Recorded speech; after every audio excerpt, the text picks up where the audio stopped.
جو نبی سے اتنی محبت اور عقیدت کرتا ہے، یہ کیسے مانے کہ 70 دنوں کے فاصلوں نے لوگوں کو زہرا کا قاتل بنا دیا؟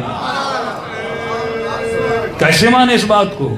وہ مسلمان جو رسول سے اتنی محبت کرے، جو سنت کے قصے سنائے، جو رسالت کی محبت کے قصے سنائے، جو رسول کی محبت میں نعتیں پڑھے، کہتا ہے میں ایکسیپٹ نہیں کر سکتا کہ 70 دنوں کے فاصلے میں یہ مسلمان کیسے اپنے نبی کی بیٹی کے گھر پہ آگ لے جا سکتا ہے، یہ کیسے سیدہ کو شہید کر سکتا ہے۔ کہتا میں ماننے کے لیے تیار نہیں ہوں۔ لیکن ان کے نہ ماننے نے ایک اور واقعہ جنم دیا جو 60 سال کے بعد رونما ہوا۔ جو مسلمان سیدہ کی شہادت کو ماننا پسند نہیں کر رہا، کہتا ہے میرا عقیدہ یہ برداشت نہیں کرتا، میری غیرت یہ برداشت نہیں کرتی، تو وہ مسلمان جس نے رسول کو آنکھوں سے دیکھا تھا، جس نے رسالت کی زبان کو اپنی کانوں سے سنا تھا، یہ کیسے دشمن زہرا بن سکتا ہے؟ تو اسی مسلمان سے پھر یہی سوال ہوتا ہے، ارے تم نے 70 دن کے فاصلے کو نہیں مانا، لیکن یہ بتا ان 60 سالوں میں پھر ایسا کیا ہوا کہ یہ مسلمان قاتل حسین بن گیا؟ یا تو یہ کہو کہ یہودیوں نے مارا تھا، جب خود مانتے ہو کہ مسلمانوں نے قتل کیا، چلو قتل کو ماننا پھر بھی ہم سمجھ سکتے ہیں، لیکن یہ بتا اس مسلمان کو ایسا کیا ہوا تھا کہ اس نے اپنے نبی کی نواسیوں کی چادر کو چھین لیا؟ جب تک اس کیوں کو انسان نہ سمجھے، دیکھیے انسان چند چیزوں میں جکڑا ہوا ہے۔ آپ پاکستانی ہیں، پنجاب میں رہتے ہیں، جامپور کے شہر میں رہتے ہیں، تو آپ کی فکر آپ کی ثقافت سے جدا نہیں ہے۔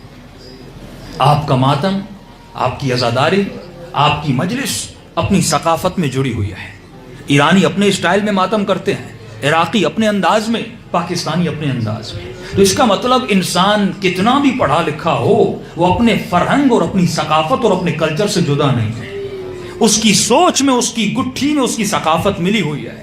تو جب تک عرب کی ثقافت کو نہ سمجھو گے کہ عرب کا ذہن کیا تھا، عرب کی سوچ کیا تھی، عرب کی فکر کیا تھی، تب تک تجھے خطبہ فدقیہ بھی سمجھ میں نہیں آئے گا۔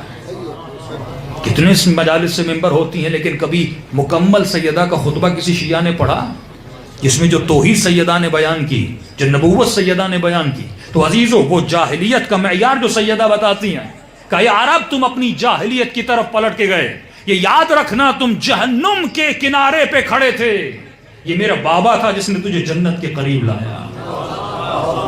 جب ہر مسلمان کلمہ پڑھتا ہے تو اس کا طریقہ اور ہے، جب سیدہ کلمہ پڑھتی ہیں تو سیدہ کا طریقہ اور ہے، تو اس وقت بی بی یہ جملے جاری کرتی ہیں کہ پہچانو اشہد ان لا الہ الا اللہ و اشہد ان ابی محمد رسول اللہ۔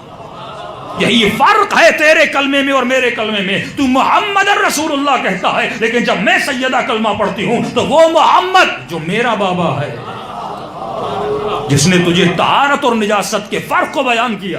اے عرب تم مکے کی گلیوں میں کھڑے ہوئے نجس پانی کو پیتے تھے، یہ میرے بابا تھے جس نے تجھے بتایا کہ پاکیزگی کیا ہوتی ہے اور طہارت کیا ہوتی ہے۔ اتنا کہنا تھا کہ مسجد میں موجود لوگ گریہ کرنے لگے۔ بی بی خاموش ہوئی، مجمع جب تھم گیا، اب بی بی نے نصارہ کو مخاطب کیا کہ تم وہ تھے جو امیروں کی غلامی میں تھے، تمہیں یہ عرب اپنے ساتھ بٹھانا پسند نہیں کرتا تھا، تمہارے رنگ کی وجہ سے، تمہارے نسل کی وجہ سے، لیکن میرا بابا تھا جس نے بلال جیسے حبشی کو جو غلام تھا اسے صف اول میں بٹھا دیا، جس سے عرب بات کرنا گوارا نہیں کرتا تھا۔ تم ذلیل تھے، تم خار تھے، تم اذل تھے، یہ میرا بابا تھا جس نے تجھے عزت عطا کی، جس نے تجھے بلند کیا، جس نے تم جیسوں کو مؤذن بنایا، یعنی تمہارے وقار کو بڑھا دیا، تمہارے معیار کو بڑھا دیا، جس نے انسانیت کا درس دیا۔ اس وقت فرماتی ہیں اگر معاشرہ، 3 چیزیں بیان کروں گا، چیزیں بہت ہیں، فرماتی ہیں اگر معاشرے میں رسول کو اتحاد کو پیدا کرنا تھا، اس نے ہم اہل بیت میں سے امامت کو چنا تاکہ تمہارے وجود میں تفرقہ پیدا نہ ہو جائے۔ لیکن بی بی فرماتی ہیں بالاسف، یہ زہرا جملے فرما رہی ہیں، فرماتی ہے لیکن افسوس سے میرے بابا نے بنو ہاشم سے امامت کو چنا تاکہ تم متحد رہو، تم میں تفرقہ نہ ہو، لیکن بھی فرماتی ہیں افسوس سے یہ تفرقہ ہو چکا کیونکہ زہرا دربار میں کھڑی ہے۔ یہ تفرقہ ہو چکا، یہ سیدہ کی پیشگوئی تھی کہ 73 فرقوں میں امت بٹی کیونکہ امت علی سے ہٹی، جب ولایت سے ہٹی تو اس امت میں تفرقہ پھیلا۔ اس وقت بھی جملے فرماتی ہیں کہ اے عرب تم اپنی جاہلیت کی طرف پلٹ کے چلے گئے، میرے بابا کی 70 دنوں کی دوری نے تمہیں جاہلیت کی طرف پلٹا دیا. عرب کی جاہلیت کیا تھی؟ عرب کی ثقافت کیا تھی؟ عرب کا کلچر کیا تھا؟ جب تک اس کلچر کو نہیں سمجھو گے قرآن سمجھ میں نہیں آئے گا، زیارت عاشورہ سمجھ میں نہیں آئے گی، خطبہ فدکیہ جناب سیدہ سمجھ میں نہیں آئے گا. جب تک مسلمانوں کو یہ مجبور نہیں کرو گے کہ جاؤ اپنی ہسٹری پڑھو، جاؤ زمخشری کو پڑھو، جاؤ طبری کو پڑھو، جاؤ اپنی کتابوں کو پڑھو، کیونکہ آج وہ زمانہ ہے کہ تم ذہنوں کو فریز نہیں کر سکتے، تم مائنڈ کو روک نہیں سکتے. تم اس کو مجلس سے تو روک سکتے ہو، جلوس سے تو روک سکتے ہو، لیکن موبائل اٹھانے سے نہیں روک سکتے، یوٹیوب پہ جانے سے نہیں روک سکتے، فیس بک یوز کرنے سے نہیں روک سکتے، کیونکہ کہیں نہ کہیں تو اسے سیدہ کا نام نظر آئے گا، کہیں نہ کہیں تو پیغام اہل بیت نظر آئے گا. یہ مسلمان کا المیہ ہے جس نے اپنے جوانوں کو فلموں سے نہیں روکا، ڈراموں سے نہیں روکا، بے حیائی سے نہیں روکا، لیکن اس سے روکا جاتا ہے کہ اپنی کتابوں کو نہ پڑھو، تاریخ طبری کو نہ پڑھو، صحیح بخاری کو نہ پڑھو، یہاں تک کہہ دیا کہ مشاجرات صحابہ کو نہ پڑھو، کیونکہ اگر مشاجرات صحابہ کو پڑھو گے تو یا تو خارجی بن جاؤ گے یا تو رافضی بن جاؤ گے. یہ کیسا دین ہے کہ جس سے تم لوگوں کو تعلیم سے روک رہے ہو، اپنی ہسٹری پڑھانے سے روک رہے ہو. یہ انگریز کی ہسٹری پڑھ رہا ہے لیکن اسے یہ نہیں پتا کہ میرے نبی جب دنیا سے گئے تھے تو وہاں پہ کیا عالم ہوا تھا، نبی کی بیٹی کے گھر کے ساتھ کیا ہوا تھا، سیدہ کے ساتھ کیا ہوا تھا. تو آج ضرورت اس بات کی ہے کہ مناظرہ تو پڑھا جائے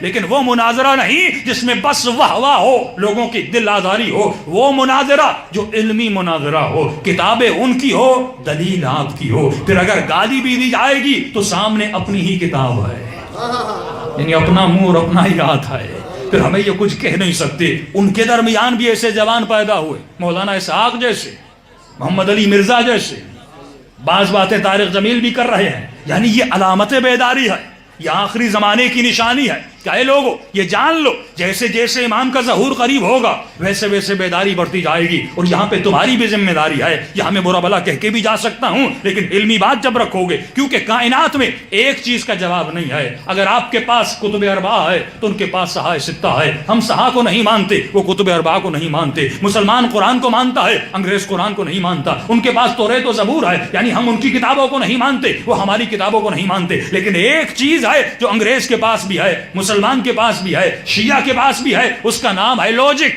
اس کا نام ہے عقل. تو جب عقل سے دلیل دو گے تو کافر بھی علی والا بن جائے گا.